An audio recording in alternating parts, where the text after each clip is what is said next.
Ratan Tata, Homi Bhabha, Freddie Mercury, तीन legends, तीन अलग अलग फील्ड से। लेकिन जानते हैं इन तीनों में कॉमन क्या है? ये लोग दुनिया की एक यूनिक और छोटी रिलीजियस कम्युनिटी से बिलोंग करते हैं और वो है पारसी कम्युनिटी। जनरली पारसीज को हिंदी मूवीज में एक खड़ूस विंटेज कार ओनर के रूप में स्टीरियोटाइप किया जाता है, लेकिन क्या ये सच है? नंबर्स की बात की जाए तो भारत में सिर्फ 57,000 पारसीज हैं। भारत के टोटल पॉपुलेशन के 0.004% से भी कम। लेकिन फिर भी इस कम्युनिटी ने भारत को एक एक स्टेप से बेहतर बनाया है। आज हम पारसीज को थैंक यू कहना चाहते हैं, लेकिन क्यों? ये पारसीज भारत आए कैसे और उनसे हमें क्या फर्क पड़ता है? In the next few minutes हम ये देखेंगे कि पारसी कम्युनिटी का भारत में क्या इंपॉर्टेंस है, उन्हें भारत ने और उन्होंने भारत को कैसे अपनाया। अगर आपको ये फैक्ट्स इंटरेस्टिंग लगते हैं तो इन्हें अपने दोस्तों के साथ शेयर कीजिए। लेकिन आज पारसीज की बातें क्यों? 21 मार्च यानी स्प्रिंग इक्विनॉक्स। इस दिन दिन और रात एक दूसरे के साथ एक सुलह कर लेते हैं। एग्जैक्टली आधा टाइम शेयर करता है, जिसे पारसी कम्युनिटी में जमशेदी नवरोज नाम से सेलिब्रेट किया जाता है। लेकिन ईरान या पर्शिया की ये कम्युनिटी भारत आई कैसे? कहानी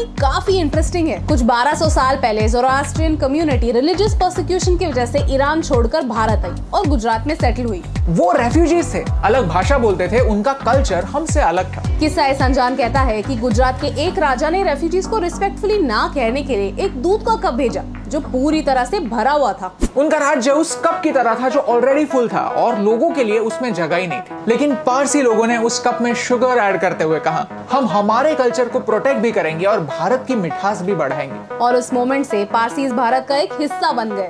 ये था पारसी कम्युनिटी का प्रॉमिस। ये सच है या कहानी है हमें पता नहीं, लेकिन इस प्रॉमिस को अलग अलग पारसीज ने अपने काम से कैसे निभाया ये हम देख सकते हैं।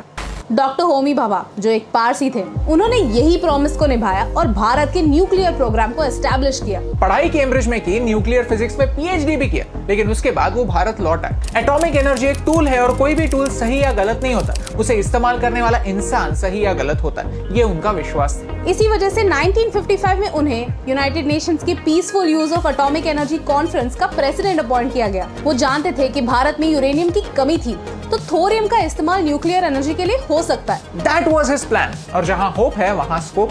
न्यूक्लियर एनर्जी का स्कोप बढ़ाने के लिए और रिसर्च और टेक्नोलॉजी प्रमोट करने के लिए उन्होंने Tata institute of fundamental research establish किया। आज भारत एक न्यूक्लियर पावर है, लेकिन इस जर्नी की शुरुआत डॉक्टर होमी भाभा ने की थी और भारत को एटलीस्ट 1% से बेटर बनाया। फील्ड मार्शल सैम मैनेक्शॉ जो एक पारसी थे, उन्होंने यही प्रॉमिस निभाया और अपने पिता की मर्जी के खिलाफ जाकर टशन में इंडियन मिलिट्री एकेडमी की एग्जाम दी। अपने 40 सालों में 5 लड़ाइयां लड़ी। ये भारत का लक है और पाकिस्तान का बैड लक कि सैम सर भारत की तरफ से लड़े। क्योंकि एक्चुअली 1903 में उनके माता पिता लाहौर जा रहे थे, लेकिन वो अमृतसर सेटल हो गए। उन्हें जब पूछा कि क्या होता अगर वो पाकिस्तान की तरफ से लड़ रहे होते, तो वो हंसते हंसते कहते हैं कि पाकिस्तान सारे वॉर्स जीत जाता।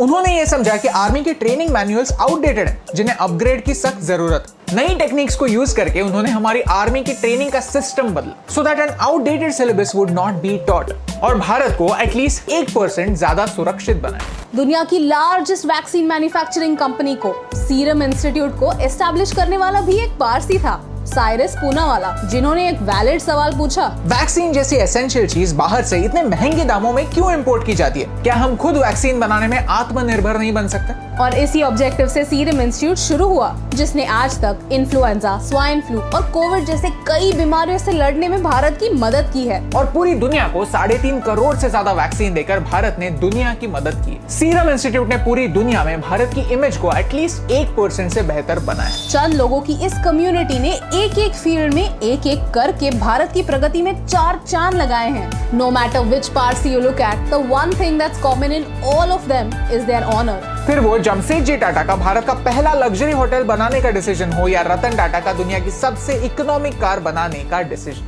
कहीं ना कहीं उनके एक्शंस के जरिए हम उनका देश के प्रति प्यार देख सकते। जो लोग अपना घर छोड़कर एक नए देश में आए थे, उन्होंने इस देश को अपना घर बनाया।